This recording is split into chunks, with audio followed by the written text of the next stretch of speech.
Akhirnya, FIFA takut juga oleh satu nama yang pengikutnya bahkan lebih besar daripada FIFA itu sendiri. Cuma gara-gara satu sosok gak muncul di poster, seluruh internet langsung ribut. Jadi gini, FIFA awal yang ngepost poster promosi Piala Dunia 2026, bintang-bintang dari berbagai negara ditampilin. Tapi ada satu hal yang bikin fans ngamuk, Cristiano Ronaldo tidak ada di poster itu. Nama besar, fanbase raksasa, dan ikon sepak bola dunia, wajar kalau netizen langsung mempertanyakan keputusan ini. Protes meledak di mana-mana, komentar penuh kritik, sampai akhirnya FIFA menghapus poster tersebut dan menggantinya dengan yang baru. Fenomena ini menunjukkan satu hal, pengaruh seorang Ronaldo itu masih gila. Bahkan federasi sebesar FIFA bisa goyah cuma karena satu keputusan desain. Menurut kalian wajar nggak sih FIFA kalau harus menurut tekanan publik, atau ini cuma bukti kalau Ronaldo masih jadi magnet terbesar di dunia sepak bola? Tulis pendapatmu di kolom komentar. Pelatih asal Uzbekistan, Timur Kapadze, lagi jadi sorotan nih di Indonesia. Tapi kedatangannya buat apa sih sebenarnya? Banyak spekulasi, ada yang bilang calon pelatih timnas Indonesia, ada juga yang anggap dia cuma liburan. Tapi kenyataannya simpel banget, dia menegaskan kedatangannya murni untuk liburan. Timur Kapadze tiba di Jakarta atas undangan Effendi Ghazali, tokoh pencinta sepak bola dan politik. Di konferensi persnya, Kapadze bilang dia di sini hanya untuk berlibur, dia nggak datang dengan misi resmi dari PSSI. Tujuannya, liburan ke Bali dan Lombok sekaligus menjajal atmosfer sepak bola Indonesia. Tapi menariknya, Effendi Ghazali menyebut Kapadze juga diundang sebagai duta pariwisata dari Uzbekistan, menunjukkan hubungan persahabatan antar negara. Yang bikin mengopas, Kapadze sempat dijagokan jadi pelatih timnas Indonesia karena statusnya bebas dari kontrak dan prestasinya bareng Uzbekistan. Begitu, dia menekankan bahwa kunjungannya kali ini tidak ada pertemuan resmi dengan PSSI. Di sisi lain, ia juga mengaku sangat terkesan dengan ramahnya masyarakat Indonesia dan senang bisa sholat Jumat di Masjid Istiqlal. Bagaimana menurut kamu, apakah kedatangan Kapadze bisa jadi sinyal serius untuk latih timnas atau memang cuma buat liburan? Tulis pendapatmu di kolom komentar.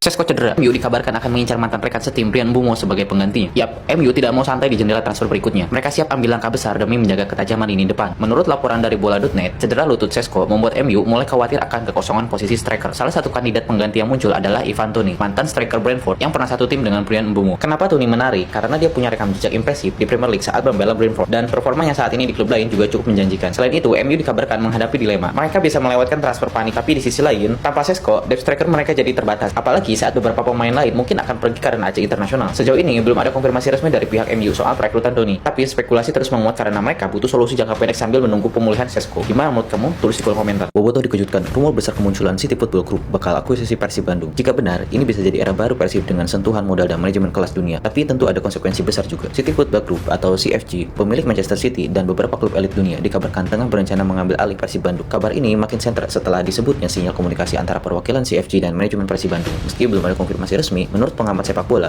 masuknya CFG bisa membawa suntikan modal besar, profesionalisme manajemen, dan akses ke jaringan global, yang artinya Persib bisa naik level begitu cepat. Tapi ada juga kekhawatiran, klub besar seperti Persib punya akar dan budaya lokal yang sangat kuat. Banyak pihak takut identitas lokal Maung Bandung bakal hilang jika dikelola oleh investor asing. Bagaimana menurut kamu? Apakah kamu setuju kalau Persib diakuisisi oleh CFG demi ambisi besar? Tulis pendapatmu di kolom komentar. MU akhirnya menemukan harapan baru di posisi penjaga gawang, dan pujian datang langsung dari legenda Sir Alex Ferguson. Kalau performanya terus seperti ini, Lemans bisa jadi kiper andalan masa depan MU. Shane Lemans, kiper asal Belgia yang didatangkan MU dari musim panas ini, menunjukkan performa luar biasa semenjak dipercaya menutup gawang. Dalam 5 pertandingan terakhir di Premier League, United belum pernah terkalahkan saat Lemans bermain. Hasilnya 3 kemenangan dan 2 imbang. Sir Alex Ferguson pun memberikan pujian tinggi. Penjaga gawang ini tampil luar biasa, baru bermain beberapa pertandingan tapi terlihat sangat bagus. Ferguson menilai kehadiran Lemans sebagai salah satu sinyal positif bahwa proyek United di bawah manajemen Amorim mulai menunjukkan arah yang lebih baik. Bagaimana menurut kalian? Apakah Lemans bisa jadi kiper andalan MU untuk jangka panjang? Tulis di kolom komentar. Aduh, panas di lapangan latihan Brazil. Carlo Ancelotti marah besar kepada bintang muda Chelsea Estevao. Tapi ultimatumnya bukan tanpa alasan, dan respons sang wonderkid jauh lebih manis daripada yang dibayangkan. Selama sesi latihan timnas Brazil, Estevao William, 18 tahun, disebut mengabaikan instruksi soal pressing dan latihan langsung dihentikan. Ancelotti dengan tegas berkata, "I only say something once. Either you do what I'm telling you, or you are out of the team." Tapi reaksi balasannya keren banget. Beberapa hari kemudian, Estevao cetak 2 gol dalam kemenangan 5-0 Brazil atas Korea Selatan. Dan meskipun ditegur keras, Ancelotti tetap puji bakat besar Estevao, menyebut dia sebagai jaminan masa depan Brazil. Bagaimana menurut kamu, apakah cara tegas Ancelotti itu benar untuk pemain muda atau bisa jadi beban besar untuk Estevao? Tulis pendapatmu di komentar. Skandal besar mengguncang dunia sepak bola Asia. FIFA resmi tunjuk 3 pelaku utama di balik dokumen palsu dalam naturalisasi pemain timnas Malaysia. Ternyata bukan hanya pemain yang terlibat, ada agen dan pejabat federasi yang diduga kuat bermain dalam manipulasi identitas, dan dampaknya bisa ke skala internasional. FIFA mengungkap bahwa 3 nama, yakni Nicolas Pufo, Federico Moraes, dan Azmar, menjadi dalang di balik skandal dokumen palsu untuk proses naturalisasi 7 pemain asing yang membela timnas Malaysia. Dokumen yang dipalsukan meliputi akta kelahiran dan bukti keturunan, yang memungkinkan pemain asing memperoleh kewarganegaraan dan bermain untuk Malaysia walaupun persyaratan tidak terpenuhi. Federasi Sepak Bola Malaysia Football Association Malaysia kini berada di bawah sorotan keras, dengan FIFA menyatakan proses naturalisasi mereka gagal dalam verifikasi dan transparansi, dan potensi hukuman serta sanksi bisa lebih besar daripada sekedar larangan bermain. Menurut kamu, apakah sanksi yang dijatuhkan sudah cukup untuk menjaga fair play di sepak bola Asia? Tulis pendapatmu di kolom komentar.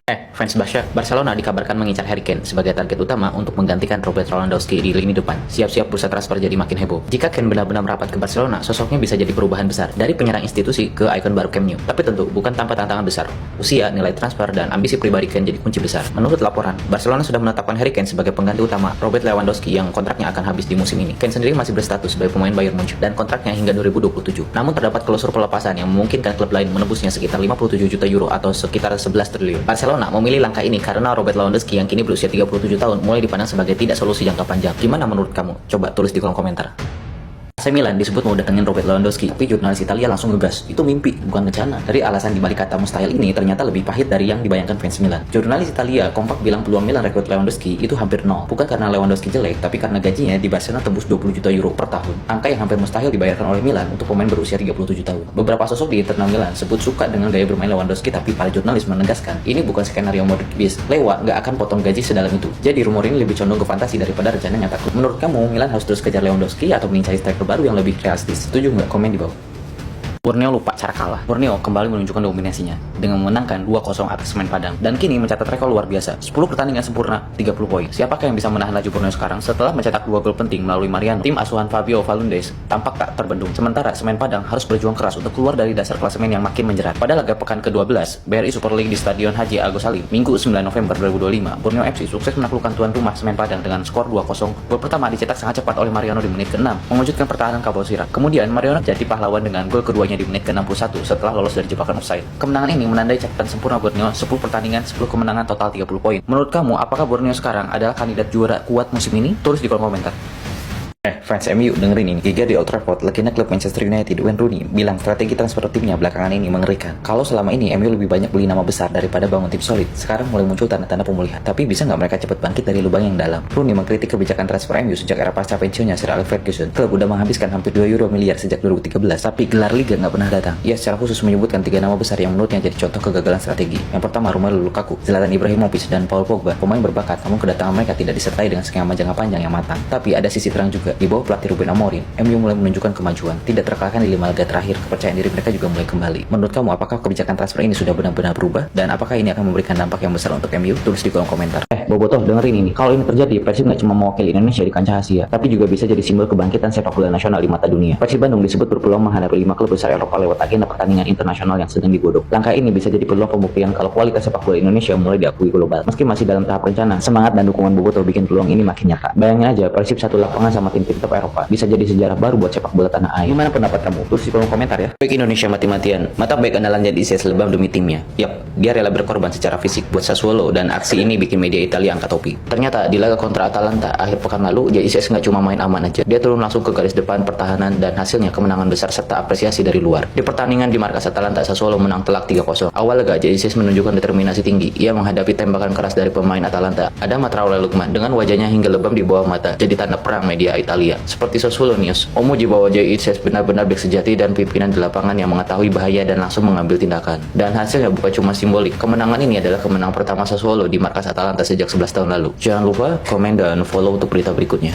FIFA sampai angkat topi buat kemenangan timnas Indonesia U17. Laga lawan Honduras ini disebut jadi momen yang bakal diingat selamanya. Meskipun peluang ke-16 besar tipis, perjuangan Garuda Muda bikin dunia kagum. FIFA bilang ini bukan cuma soal skor, tapi tentang semangat bangsa. Dalam laporan resminya, FIFA menyebut kemenangan 2-1 atas Honduras jadi titik balik sejarah. Dalam laporan resminya, FIFA menyebut kemenangan 2-1 atas Honduras jadi titik balik sejarah sepak bola Indonesia. Kapten Evandra sukses buka gol lewat penalti tenang di awal babak kedua, dan Fadli menutup laga dengan gol penentu kemenangan dramatis. Dua nama itu kini jadi simbol generasi berani dan pantang menyerah. FIFA menulis hari ini akan selalu dikenang sebagai momen penting bagi sepak bola Indonesia. Bangga banget nggak sih lihat perjuangan mereka? Tulis Garuda Muda di kolom komentar. Follow buat update berita bola paling cepat dan inspiratif setiap hari. Gawat, Malaysia bisa kehilangan 7 pemain naturalisasi mereka untuk selamanya. Katanya sih, status warga Malaysia aja nggak cukup buat main di timnas loh. Masalahnya bukan cuma soal sanksi FIFA, tapi juga aturan yang bikin peluang mereka balik ke timnas nyaris mustahil. 7 pemain asing seperti Hector, Holgado, sampai Macuca dinyatakan bodong karena nggak memenuhi syarat naturalisasi FIFA. Mereka udah kena skos 12 bulan, tapi kata pengacara olahraga Malaysia, Nick Erman, meskipun masa hukum selesai,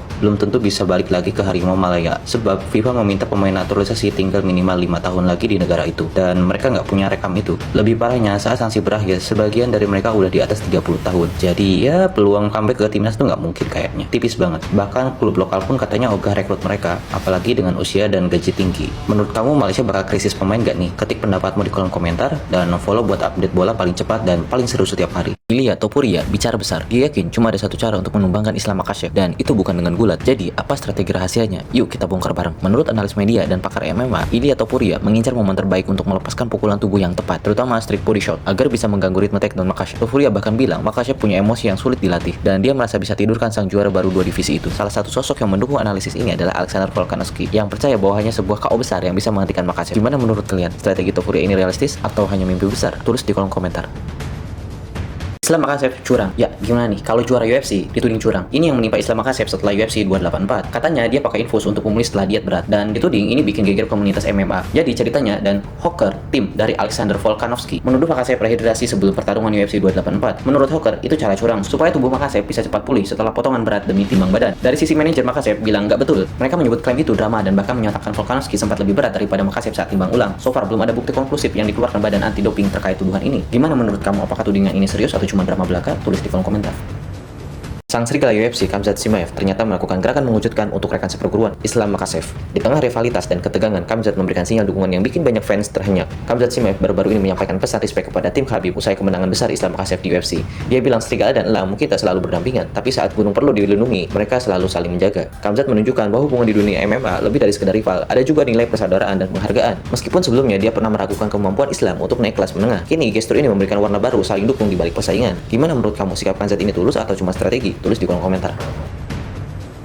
Gila, ini pendapatan Islam Makhachev setelah memenangi UFC 322. Banyak yang penasaran berapa sih hadiah yang bisa dia bawa pulang. Bukan cuma soal uang, tapi bagaimana kemenangan ini membuka jalan baru buat karirnya sebagai salah satu juara paling dominan saat ini. Setelah duel hebat di UFC 322, Makhachev berhasil mempertahankan sabuknya dan otomatis dapat bonus dari kemenangan dari UFC. Selain gaji dasar pertarungan, dia sangat mungkin mendapatkan porsi dari revenue, pay-per-view, plus bonus performa atau pertahanan juara. Berdasarkan analisis media, potensi total pendapatan Makhachev dari event seperti ini bisa mendapatkan kisaran 33-42 miliar. Dan kalau dihitung dari kombinasi gaji dasar plus pay share, tentu ini hanya estimasi. Tapi satu hal jelas, kemenangan ini bukan cuma soal uang. Ini memperkuat posisi Makhachev sebagai petarung top dan juara yang dihormati di divisinya. Menurut kalian, dengan pendapatan sebesar itu, apakah Makhachev bisa terus mendominasi? Atau ada petarung lain yang menurut kalian akhirnya bisa mengalahkan dia? Tulis di kolom komentar. Ini yang dikatakan Islam Makhachev kepada JDM. Walaupun kalah di UFC, Islam Makhachev justru mengeluarkan pujian manis untuk JDM. Ternyata, Makhachev percaya lawannya punya talenta besar dan masa depan yang sangat cerah di dunia MMA. Setelah pertarungan panas melawan Jack Dillon, Islam Makhachev memberikan pujian. Meski sudah menang, dia bilang JDM masih muda dan punya potensi luar biasa. Makhachev menilai kemampuan striking JDM sangat kuat dan yakin dengan latihan terus, JDM bisa berkembang jadi salah satu petarung top di UFC. Ucapan itu jadi sinyal sportivitas tinggi dari Makhachev, sekaligus pengakuan bahwa JDM adalah rival serius yang patut diperhitungkan di masa depan. Menurut kamu, apakah JDM bisa benar-benar jadi bintang besar UFC berikutnya? Tulis pendapatmu di kolom komentar.